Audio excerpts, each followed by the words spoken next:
His Excellency Emmanuel Macron, Joseph R. Biden Jr., Excelentísimo señor Olaf Scholz, Mr. Volodymyr Zelensky. I have great pleasure in welcoming Her Excellency Elizabeth Truss.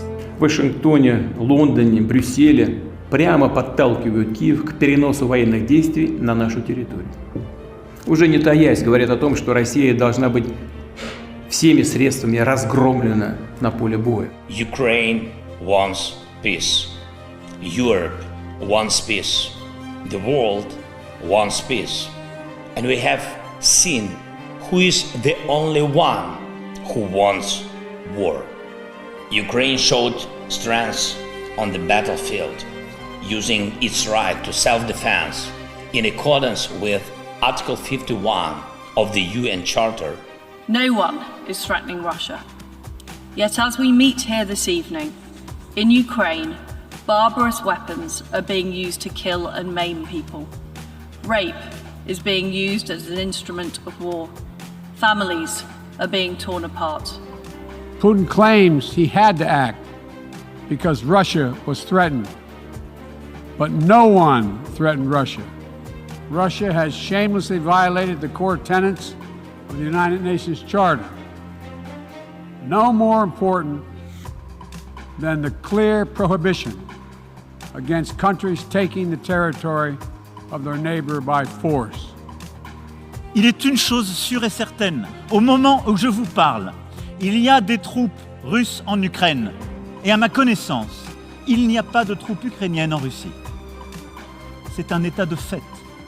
Russlands Eroberungskrieg gegen die Ukraine ist durch nichts zu rechtfertigen. Präsident Putin führt ihn mit einem einzigen Ziel, sich der Ukraine zu bemächtigen. Для защиты нашей Родины, ее суверенитета и территориальной целостности, для обеспечения безопасности нашего народа и людей на освобожденных территориях, считаю необходимым поддержать предложение Министерства обороны и Генерального штаба о проведении в Российской Федерации частичной мобилизации. We have seen Putin trying to justify his catastrophic failures. He's doubling down by sending even more reservists to a terrible fate. Now, Russia's calling up more soldiers to join the fight, and the Kremlin is organizing a sham referendum to try to annex parts of Ukraine, an extremely significant violation of the UN Charter. This world should see these outrageous acts for what they are. Russia wants to spend the winter on the occupied territory of Ukraine and prepare forces to attempt a new offensive, new Buchas, new Izums. Or at least it wants to prepare fortifications on occupied land and carry out military mobilization at home. We cannot agree to a delayed war because it will be even hotter than the war now. For us, this is a war for life. Для защиты России и нашего народа мы, безусловно, используем все имеющиеся в нашем распоряжении средства. Это не блеф. And he's making yet more bogus claims and saber-rattling threats. This will not work. Deshalb dürfen wir nicht die Hände in den Schoß legen, wenn eine hochgerüstete nukleare Großmacht, noch dazu ein Gründungsmitglied der Vereinten Nationen und ständiges Mitglied des UN-Sicherheitsrates, Grenzen mit Gewalt verschieben will.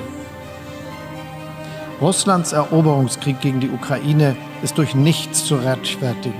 Again, just today, President Putin has made overt nuclear threats against Europe and a reckless disregard for the responsibilities of the non-proliferation regime.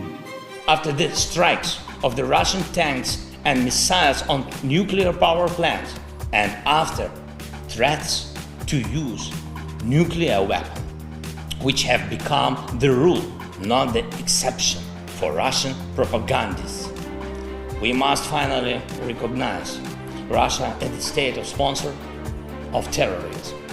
We must protect life. The world must protect life. Every state suffering the armed aggression needs the opportunity to protect its citizens and liberate its territory.